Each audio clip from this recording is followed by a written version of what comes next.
ఎప్పుడెప్పుడు ఎదురు చూసిన సందర్భం. ఒక్కసారిగా భారతావని సంతోషంతో కాదు ఉద్విగ్నానికి లోనైన పరిస్థితి. ఒక్కసారిగా కన్నీరు పెట్టుకున్న సందర్భం నుంచి ఈరోజు ఆనంద భాష్పాల బహుశా అంతవరకు కాకపోవచ్చేమో, కానీ ఒక ఆ చిన్న తృప్తి అంతే. జై బోలో భారత్ మాతా కీ జై, జై బోలో భారత్ మాతా కీ జై, జై హింద్. ఒక్కసారిగా ఎంత ఆ వాతావరణం చూస్తున్న సందర్భంలో వెళ్ళి దాడి చేశారన్న తర్వాత అది కూడా కౌంటర్స్ ఇస్తున్న సందర్భంలో కావచ్చు, ఆ ఎమోషన్స్ నిజంగా ఇన్ని రోజుల తర్వాత ఇన్ని రోజులు ఎందుకు వెయిట్ చేశారు, చాలా క్వశ్చన్స్ వచ్చాయి. ఫస్ట్ ఎలా స్టార్ట్ చేద్దాం, ఎక్కడి నుంచి మొదలు పెడతాం, ఈ క్వశ్చన్ వస్తూ ఉంటుంది కదా. ఇలాగే అనుకున్న సందర్భంలో ఈరోజు ఆఫీస్కి వచ్చిన తర్వాత ఏం జరగచ్చు అనేది, అంటే నెక్స్ట్ ఏం జరుగుతుంది, ఎటువంటి క్లారిఫికేషన్ ఇస్తారని చెప్పి మొట్టమొదటిగా ఈరోజు కేంద్ర ప్రభుత్వం ఇద్దరు మహిళా అధికారులని, మరి ముఖ్యంగా మన ఫోర్సెస్కి సంబంధించి వాళ్ళని ఈరోజు ప్రెస్ బ్రీఫింగ్కి పంపించారు. దాంతోపాటు విక్రమ్ మిశ్రీ ఫారెన్ సెక్రటరీ, ఇద్దరు మహిళలని పంపించడం వెనకాల కారణం ఏమై ఉంటుంది? ఆపరేషన్ సింధూర్తో ఈరోజు భారతావనికి సంబంధించి ఆపరేషన్ సింధూర్తో ఒక్కసారిగా ఆ తృప్తి, అంటే శత్రువుని ఎదుర్కొన్నామని ఆ తృప్తినిచ్చింది. డీటెయిల్గా మాట్లాడుకునే ప్రయత్నం చేద్దాం. అఫ్కోర్స్ ఎమోషన్స్ చాలా ఉన్నాయి, మెల్లిగా వాటిని కంట్రోల్ చేసుకుంటూ సబ్జెక్ట్లోకి వెళ్ళే ప్రయత్నం చేద్దాం. త్రివర్ణ పతాకం, మువ్వన్నెల జెండా రెపరెపలాడింది. ఈరోజు మరొక్కసారి బహుశా కొద్ది రోజుల క్రితం మాట్లాడుకున్నట్టుగా ఇంకోసారి స్వాతంత్రం అనే మాట అనే అటువంటి సినారియో, అటువంటి మాటలు వినిపిస్తున్నాయి. ఈరోజు జరిగిన దాడికి సంబంధించి పాకిస్తాన్ ఏమంటోంది? మా దగ్గర టెర్రర్ క్యాంపులే లేవు, మా దగ్గర టెర్రరిస్టులే లేరు అని చెప్పి చిన్నపిల్లల ఇంటర్నేషనల్ ప్లాట్ఫామ్స్కి వెళ్ళి గుక్కపెట్టి ఏడుస్తోంది. అసలు మా మీద దాడే చేయలేదు. ఇన్ఫ్యాక్ట్ మా మీద దాడికి సంబంధించి అంటే పాకిస్తాన్ ఏమంటుందంటే వాళ్ళు టెర్రరిస్టులు లేరంట, టెర్రరిస్ట్ మీద దాడి జరగలేదంట, టెర్రరిస్ట్ క్యాంపులే కావంట, ఇవన్నీ చెప్తోంది. దాంతోపాటు ప్రజల మీద, సివిలియన్స్ మీద దాడి చేశారనేది, దీనికి విజువల్స్తో సైతం క్లారిటీ ఇచ్చింది మన భారత ఆర్మీ, మన భారత నేవీ, మన భారత ఎయిర్ ఫోర్స్. ఒక్కసారి వాళ్ళు ఏమన్నారు, వాళ్ళు ఇచ్చిన క్లారిటీ ఏంటి, ఆ తర్వాత ఇన్ డీటెయిల్గా మాట్లాడుకుందాం. ఎక్కడికి వెళ్ళకండి, చాలా విషయాలు, ఎక్కడ టార్గెట్ చేశారు, ఎలా టార్గెట్ చేశారు, వేడితో టార్గెట్ చేశారు, ఎలా సక్సెస్ అయ్యాం, ఏ టెక్నాలజీస్ని వాడాం, ఇవన్నీ మనం మాట్లాడుకునే ప్రయత్నం చేద్దాం. ఒకసారి ముందుగా ఎయిర్ ఫోర్స్ అలాగే ఆర్మీకి సంబంధించిన అధికారులు మాట్లాడారు. ఈ అంశానికి సంబంధించి ముందుగా వాళ్ళు ఏమన్నారో చూద్దాం.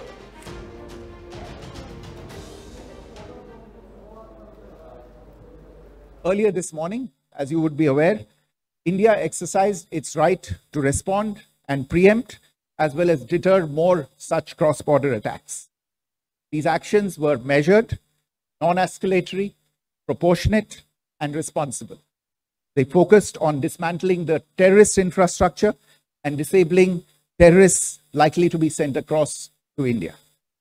You would also recall that the Security Council on 25th April 2025 had issued a press statement on the Pahalgam terror attack, underlining, and I quote, the need to hold perpetrators, organizers, financiers, and sponsors of this reprehensible act of terrorism accountable and bring them to justice, unquote.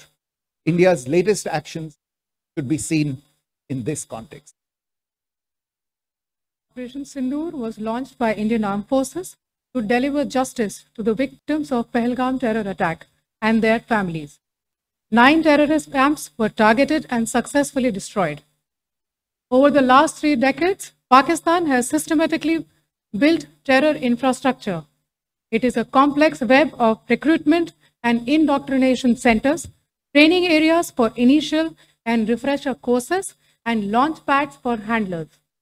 These camps are located both in Pakistan as well as Pakistan occupied Jammu and Kashmir areas. Some of the well-known training camps are located, as you can see on the screen. They are distributed from Sawai Nala in the north, counting to approximately 21, ending at Bhagalpur to the south. Of these targets for Operation Sindoor was based on credible intelligence inputs and role of these facilities in perpetrating the terror activities.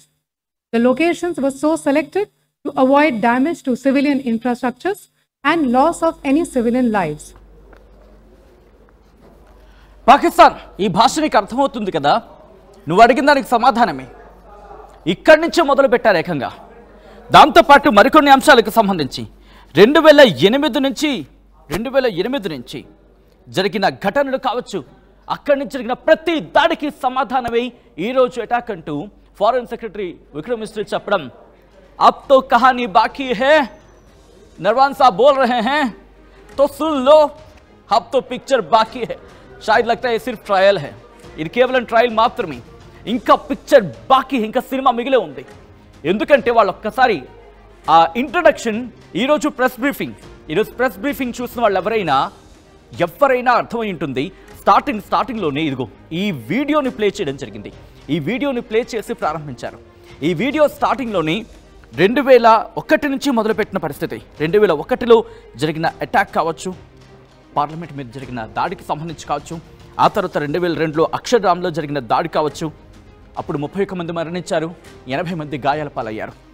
ఆ తర్వాత 2008 Mumbai attack కావచ్చు, 164 మంది మరణించారు, 300 మంది తీవ్ర గాయాలయ్యాయి. ఆ తర్వాత 2016 ఉరి అటాక్, ఉరిలో జరిగిన దాడులు 20 మంది మరణించారు, 21 మందికి తీవ్ర గాయాలయ్యాయి. ఆ తర్వాత 2019 పుల్వామా అటాక్, 40 మంది మరణించారు, 5 మందికి గాయాలయ్యాయి. ఆ తర్వాత 2019 తర్వాత 2025 పహల్గామ్ దాడి ఘటన, 26 మంది మరణించారు, అందులో ఒక విదేశీయులు కూడా ఉన్నారు, 17 మందికి తీవ్ర గాయాలయ్యాయి. వీటన్నిటికీ ప్రతీకారం తీర్చుకోవడంలో భాగంగానే ఈరోజు టెర్రరిస్ట్ క్యాంపుల మీద దాడి చేశామంటూ కేంద్రం చెప్పుకొచ్చింది. ఒకసారి చూడొచ్చు, more than 350 Indian civilians have succumbed to cross border terrorism in the past decade, 800 injured అంటూ చెప్పుకొచ్చారు. అంటే 350 ఇండియన్ అంటే భారతీయ పౌరులు, అలాగే 800 మంది గాయాలవ్వడం జరిగింది అంటూ కూడా మొత్తం డీటెయిల్గా చెప్పుకొచ్చిన పరిస్థితి. సో ఇంకా మాట్లాడుకునే ప్రయత్నం చేద్దాం ఆపరేషన్ సింధూర్కి సంబంధించి. ఎక్కడ దాడి చేశారు, ఎందుకు దాడి చేశారు, ఎలా దాడి చేశారు, ఇదే అంశానికి సంబంధించి ఇటు మన ఫోర్సెస్ వాళ్ళు బ్రీఫ్ చేయడం జరిగింది. ఒకసారి మన బలగాలు ఏమంటున్నాయి, మన మహిళా శక్తి ఏం చెబుతోంది, ఇప్పుడు చూద్దాం. ఆల్ రైట్, ఒక్కసారి నేను మీకు బ్రీఫ్ చేసే ప్రయత్నం చేస్తాను. ఇది మీరు చూడొచ్చు, మన భారత్, ఇక్కడ పాకిస్తాన్. ఈరోజు జరిగిన దాడులకు సంబంధించి ఎక్కడెక్కడ దాడి చేయడం జరిగింది, 1, 2, 3, 4, 5, 6, 7, 8, 9, 10, 11, 12, 13, 14, 15, 16, 17, 18, 19, 20, 21 ఎక్కడెక్కడ దాడి చేశారో మీరు చూసే ప్రయత్నం చేస్తే కనుక సవాయ్ నాలా, సయ్యద్ నబిలాల్, దాంతోపాటు మస్కరీ అక్సా, చలబండి, అబ్దుల్లా బిన్ మసూద్, దులాయ్, అలాగే గర్హి హబీబుల్లా, బత్రాసి, బాలాకోట్, ఓహి, బోయ్, సెన్సా, గుల్పూర్, కోట్లా, బరాలి, డంగి, బర్నాలా, మెహమూనా జోయా, సర్జాల్, అలాగే ముర్దికి, దాంతోపాటు భావల్పూర్, ఇలా 21 చోట్ల 21 క్యాంపుల మీద దాడి చేస్తామంటూ చెప్పుకొచ్చింది మన బలగాలు చెప్పుకొచ్చాయి. ఇక్కడ మీరు చూస్తే పిఓజేకి, ఇది పాకిస్తాన్ ఆక్యుపైడ్ జమ్మూ కాశ్మీర్, ఇది భారత్, దాంతోపాటు ఇంటర్నేషనల్ బోర్డర్కి సంబంధించి కూడా. సో ఎక్కడెక్కడ దాడి చేసిందనే అంశానికి సంబంధించి ఈ నేపథ్యంలోని ఒకసారి ఆ విజువల్స్ చూసే ప్రయత్నం చేద్దాం. ఎందుకంటే ఎక్కడ దాడి చేశారు, ఎలా దాడి చేశారని చెప్పి క్వశ్చన్స్ రైజ్ అవుతున్నాయి కదా. పాకిస్తాన్ ఏమంటోంది, మా సివిలియన్స్ మీద దాడి చేశారని చెప్పి ప్రిసిషన్తో అంటే నిక్కచ్చిగా అక్కడే దాడి చేయడం జరిగింది. ఎక్కడైతే ఈ టెర్రర్ క్యాంప్స్ ఉన్నాయో వాటి మీద క్లారిటీ ఇచ్చింది మన ఆర్మ్డ్ ఫోర్సెస్, క్లారిటీ ఇచ్చాయి. ఒకసారి ఆ డీటెయిల్స్ క్యాంప్స్కి సంబంధించి మీరు చూసే ప్రయత్నం చేసినప్పుడు ఇదిగోండి సవైనాలా, ముజాఫర్, వీటికి సంబంధించి ఫస్ట్ చూడొచ్చు భీంబర్ పిఓజేకి సంబంధించి ముందు ఎలా ఉండింది అనేది. ఇదిగో ఆ క్యాంప్కి సంబంధించి ముందు మీరు చూసే ప్రయత్నం చేస్తే ముందు ఇగో ఇలా ఉండింది. ఇప్పుడు ఆ అటాక్కి సంబంధించి చూపించిన పరిస్థితి ఒకసారి ఆ విజువల్ కూడా చూపించే ప్రయత్నం చేద్దాం. ఆ తర్వాత ఇక్కడి నుంచి వాటి మీద అటాక్ చేసిన తర్వాత ఇదిగో ఇక్కడ అటాక్ చేయడం జరిగింది. ఎంత ప్రిసిషన్తో వెళ్ళామో చూడండి. ఆ పక్కన కూడా మనకు కనిపిస్తున్నాయి, ఓ బిల్డింగ్లో మనకు కనిపిస్తున్నాయి, అటు ఇటు మొత్తం అంతా కూడా. సో వీటిని ప్రిసైజ్డ్గా అంటే ఒక టార్గెట్ని మనం ఫిక్స్ చేసుకొని నేషనల్ టెక్నికల్ రీసెర్చ్ ఆర్గనైజేషన్స్, ఇలా అనేక ఆర్గనైజేషన్స్ వాళ్ళ హెల్ప్ తీసుకొని ఆ తర్వాత టార్గెట్ ఒక్కసారి మీరు చూడొచ్చు భీంబర్ని ఎలా టార్గెట్ చేసామనేది, ఎంత ప్రిసైజ్గా మనం టార్గెట్ చేసాం. అదిగో ఇది బిఫోర్కి సంబంధించి. ఆ తర్వాత కోట్లా అబ్బాస్కి సంబంధించి పాకిస్తాన్ ఆక్యుపైడ్ కాశ్మీర్లో ఇంకొక కోట్లా అబ్బాస్కి సంబంధించి ఇక్కడ టార్గెట్ చేస్తారు. ఆ టార్గెటింగ్ చూడండి, అదిగోండి అంత ప్రిసైజ్గా ప్లాన్ చేసుకొని ఆ తర్వాత దిక్కు ఇక్కడ మనం ఉపయోగించిన టెక్నాలజీ గురించి మాట్లాడుకున్నప్పుడు స్కాల్ప్ మిసైల్ని ఉపయోగించడం జరిగింది. ఇది కోట్లీకి సంబంధించి. సో ఇలా అనేక రకాలైన టార్గెట్స్ అయితే మాత్రం మనం అక్కడ టార్గెట్ చేయడం జరిగింది. దాంతోపాటు మిగిలిన ప్రాంతాలకు సంబంధించి కూడా అటాక్ చేసిన పరిస్థితి. ఇక్కడ మొత్తం చెప్పాలంటే 9 కీలకమైన ప్రాంతాలకు సంబంధించి కొన్ని ప్రాంతాలకు నెక్స్ట్ చూసే ప్రయత్నించుదాం. ఇటు భీంబర్కి సంబంధించి మీరు చూసారు కదా, ఇది ముందు ఇలా ఉండింది. ఆ తర్వాత అటాక్ చేసినప్పుడు అదే ప్రిసిషన్తో అదే లొకేషన్ని టార్గెట్ చేసుకొని మిజైల్స్ను ఉపయోగించడం జరిగింది. ఇక్కడ రఫేల్ని మనం ఉపయోగించినట్టుగా తెలుస్తోంది. ఎక్కడ కూడా ఏది అఫీషియల్గా చెప్పడం లేదు, మనకు అందుతున్న సమాచారం ప్రకారం మాత్రం. ఎందుకంటే ఈ సందర్భంలో ఏది అఫీషియల్గా చెప్పే పరిస్థితులు ఉండవు. కేంద్ర ప్రభుత్వం ఎటువంటి ఇన్ఫర్మేషన్ని పాస్ చేసే సందర్భం కూడా మనకు కనిపించదు. మనకు అందే సమాచారం మనకొచ్చే ఇన్పుట్స్తో మనం మాట్లాడే ప్రయత్నం చేస్తున్నాం. కోట్లీ అబ్బాస్కి సంబంధించి చూసినప్పుడు మీరు అంత ప్రిసిషన్తో అద్దిగో ఒక్కసారి ఇక్కడ పాజ్ చేసే ప్రయత్నం చేద్దాం. ఇది ఫ్రమ్ ద బిగినింగ్ వెళ్ళినప్పుడు మీరు చూస్తే కనుక ఈ అటాక్ మీరు చూస్తున్నారు కదా, ఇది మిజైల్తో ఎగ్జాక్ట్ లొకేషన్ ఆ టెక్నికల్ హెల్ప్ తీసుకొని దాంతోపాటు యూఏవీకి సంబంధించి కావచ్చు, ఇలా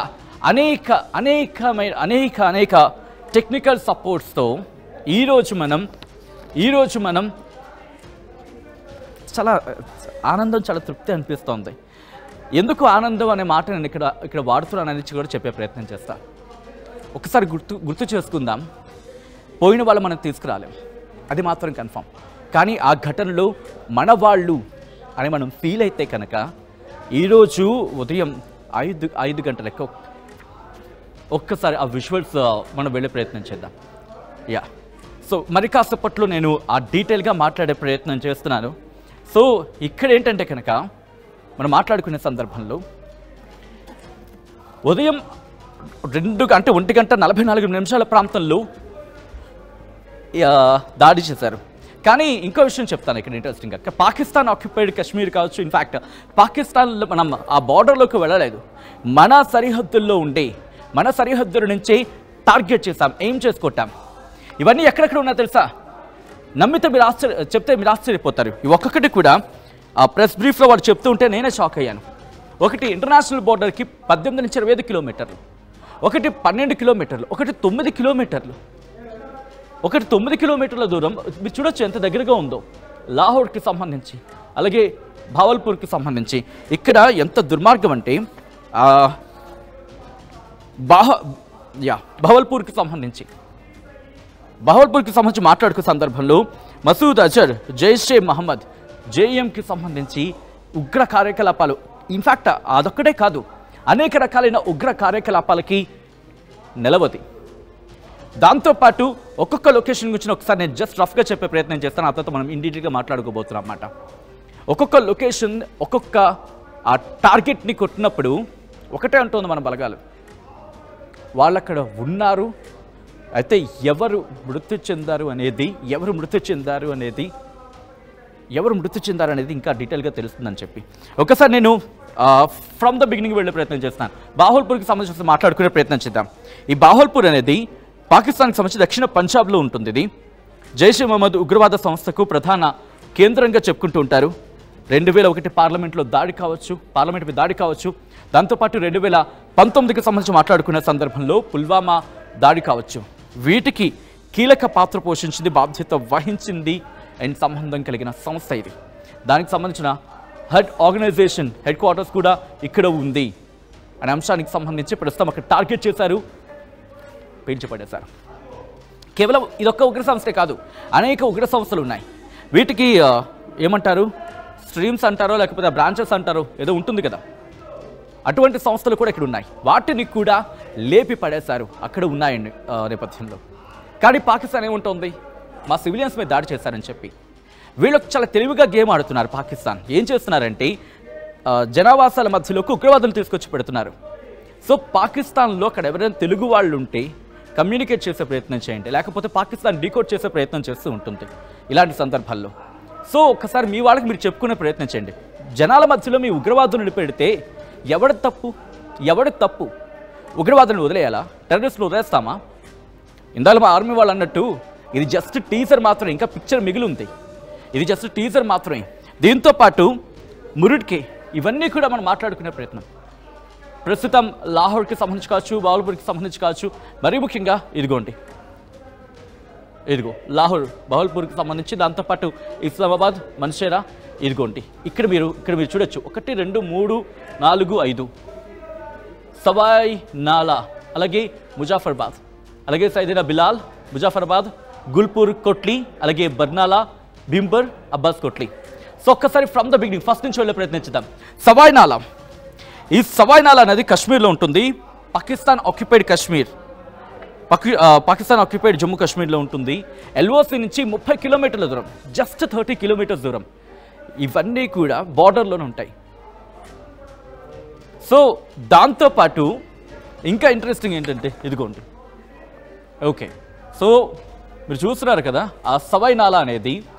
దాంతోపాటు అక్కడ 30 కిలోమీటర్ల దూరంలో ఉంటుంది సవాయ్ నాలా అనేది. దాంతోపాటు ఉత్తర కాశ్మీర్లోని సోన్మార్గ్ కావచ్చు, గుల్మార్గ్ కావచ్చు, అలాగే పహల్గాం ప్రాంతాల్లో జరిగిన దాడులతో సవాయ్కి సంబంధం ఉంది అని చెప్పి గుర్తించడం జరిగింది. దీంట్లో లష్కర్ ఎ తైబా క్యాంప్ ఇక్కడ ఉంది ఈ సవాయ్ నాలాకు. దాన్ని లేపి పడేసింది మన భద్రతా బలగాలు. దాంతోపాటు ముజాఫరాబాద్, ఇక్కడైతే ఏకంగా 2 ఉన్నాయి. లష్కర్ ఎ తైబాకు సంబంధించి ఒకటి మనం ఇప్పుడు మాట్లాడుకోవడం జరిగింది, అది సవాయ్ నాలా. దాంతోపాటు జైషే మహమ్మద్కి సంబంధించి సయ్యద్నా బిలాల్ క్యాంప్. ఈ సయ్యద్నా బిలాల్ క్యాంప్ ఎలాంటిదంటే ఇది కూడా జైషే మహమ్మద్కి సంబంధించి, లష్కర్ ఎ తైబాకి సంబంధించిన మాట్లాడుకున్నాం కదా, ఇది జైషే మహమ్మద్కి సంబంధించి స్టేజింగ్, అంటే అక్కడ ఉగ్రవాద కార్యకలాపాలు నిర్వహిస్తూ ఉంటుంది. ఇక్కడ నుంచి అనేక కార్యకలాపాలు ఎలా అంటే ఐడి బ్లాస్టింగ్స్ ఉంటాయి కదా, వాటిలో శిక్షణ ఇస్తారంటారు. దాంతోపాటు అడవుల్లోకి ఎలా వెళ్ళాలి, అడవుల నుంచి దాడులు ఎలా చేయాలి, ఇలాంటి ఉగ్రవాద కార్యకలాపాలకి సంబంధించి ఈ స్ట్రీమ్లో జైషే మహమ్మద్కి సంబంధించి కొన్ని బ్రాంచెస్ ఇక్కడ వాళ్ళకి ఉగ్రవాద శిక్షణ కార్యక్రమాలని ఇక్కడ వెళ్ళిస్తూ ఉంటారట. ఎక్కడ? సయ్యద్నా బిలాల్ క్యాంప్. ఇంకా అక్కడి నుంచి నెక్స్ట్ మనం సయ్యద్నా బిలాల్కి చూసాం కదా, ముజాఫర్బాద్కి సంబంధించి గుల్పూర్ గురించి మాట్లాడుకుందాం. ఒకసారి గుల్పూర్ గురించి మాట్లాడుకునే ప్రయత్నం చేస్తే కనుక ఇది ఎల్ఓసి నుంచి 30 కిలోమీటర్ల దూరంలో ఉంటుంది ఈ గుల్పూర్ కోట్లీలో గుల్పూర్. ఇది కూడా లష్కర్ ఎ తైబాకు సంబంధించి ఇంకొక క్యాంప్. అంటే వీళ్ళు ఎన్ని క్యాంప్స్ మెయింటైన్ చేస్తున్నారో చూడండి. ఈసారి టార్గెట్స్ మనవి లష్కర్ ఎ తైబా, అలాగే దాంతోపాటు జైషే మహమ్మద్, దాంతోపాటు మరికొన్ని ఉగ్రవాద సంస్థలు 2-3 ఉన్నాయి. హిజ్బుల్ ముజాహిద్దీన్ లాంటి సంస్థలు కూడా ఉన్నాయి, వాటిని టార్గెట్ చేశాం. సో రైట్, ఒక్కసారి మనం గుల్పూర్ గురించి మాట్లాడుకుంటే ఇక్కడ గుల్పూర్లో రజౌరి, పూంచ్లలో దాడులకు ల్యాండ్ స్పాట్స్ ఏర్పాటు చేయడం కావచ్చు, లేకపోతే ఎల్ఈటి లష్కర్ ఎ తైబాకి సంబంధించి బేస్ క్యాంప్ అంటే అనదర్ క్యాంప్ వాళ్ళకి. సో అక్కడి నుంచి వాళ్ళు టార్గెట్ చేసే పరిస్థితులు ఉంటూ ఉంటాయి. సో అటువంటిది ఈ గుల్పూర్ క్యాంప్. దాంతోపాటు బర్నాలా, ఇది చాలా ఇంట్రెస్టింగ్ అది, ఎందుకంటే రిమెంబర్ ఇంటర్నేషనల్ బార్డర్ అంటూ ఉంటారు కదా, ఇప్పుడు మనకు అదే ఎల్ఓసి మనకు సంబంధం లేదని భావించాలి.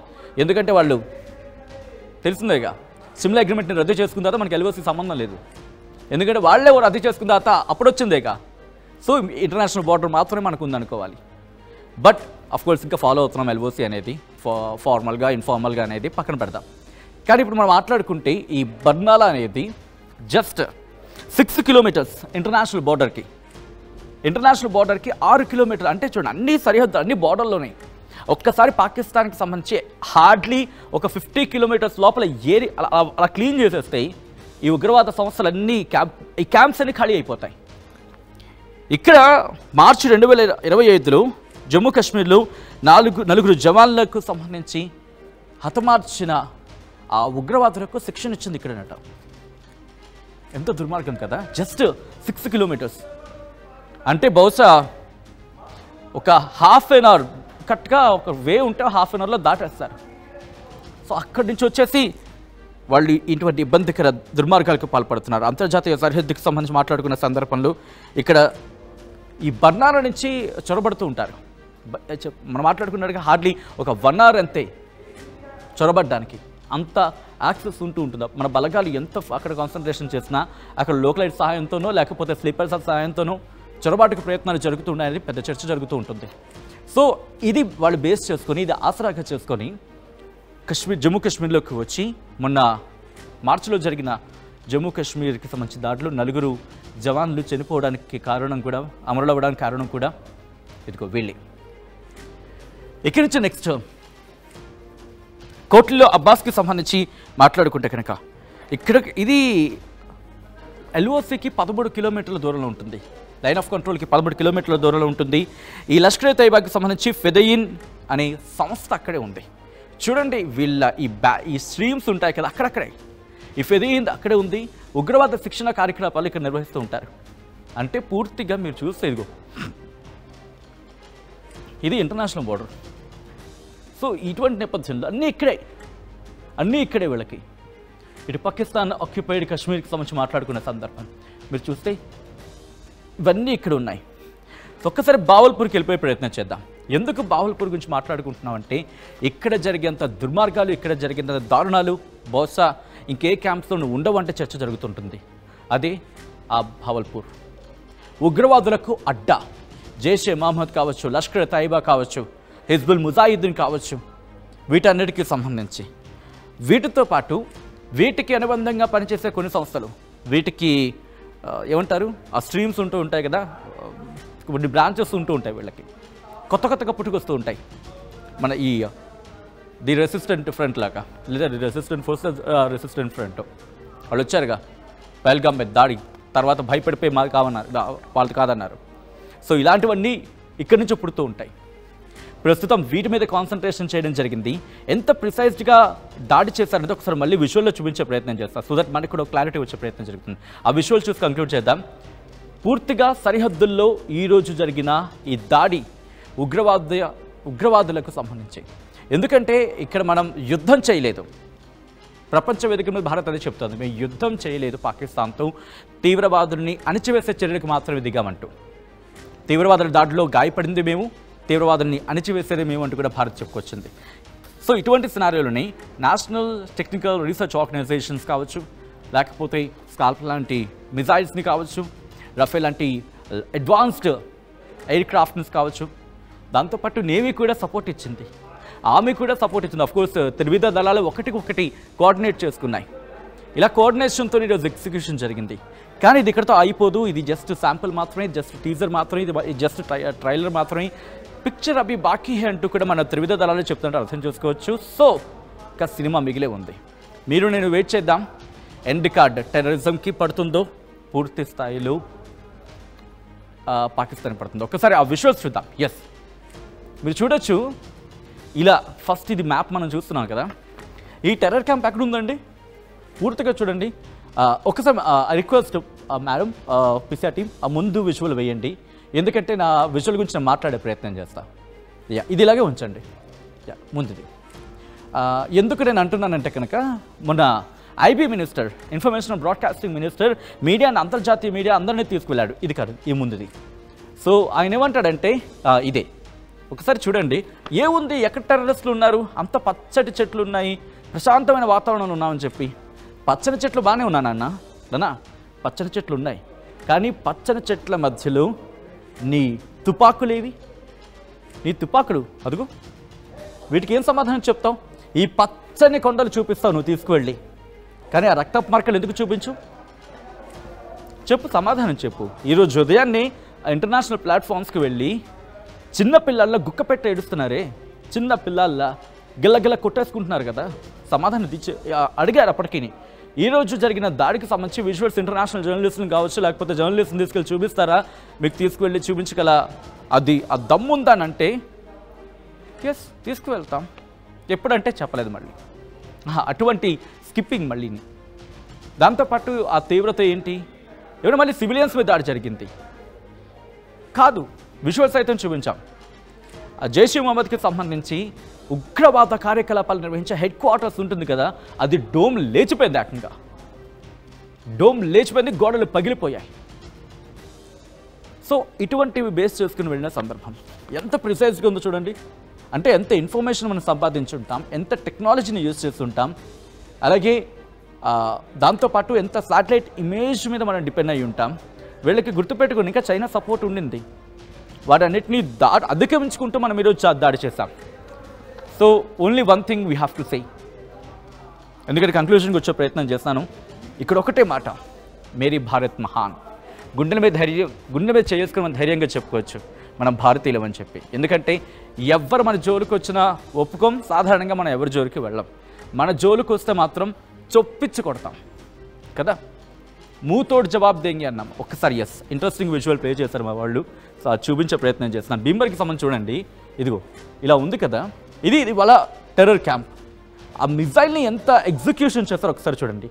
అలాగే చూడండి, అదిగో ఏదో హెలికాప్టర్లో వెళ్తూ ఏదో వస్తువుని జాడ విడిచేసినట్టు ఆ మిజైల్ని విడిచేస్తే వెళ్ళి అక్కడ ఎగ్జాక్ట్గా ప్రిసైజ్డ్గా ఫస్ట్ నుంచి అదే చెప్తున్నారు, ప్రిసైజ్డ్గా ఉంటుంది. మా యాక్షన్ ఏదైనా ప్రిసైజ్డ్గా ఉంటుందని చెప్పి ఈరోజు జరిగింది అదే. తునకలయ్యాయి టెర్రరిస్ట్ క్యాంపులు. పాకిస్తాన్ సమాధానం లేదు, ఒకటే అంటుంది, దాడి చేసింది పౌరుల మీద అని చెప్పి. మరి వీటి తర్వాత పాకిస్తాన్ సమాధానం ఏమవుతుంది? అంతర్జాతీయ సమాజం ముందు తలదించుకోవడం తప్ప పాకిస్తాన్ ముందు మిగిలిందేం లేదు. చూద్దాం భారత్ నెక్స్ట్ మూవ్ ఎలా ఉండబోతుంది అనేది. Keep watching and stay tuned.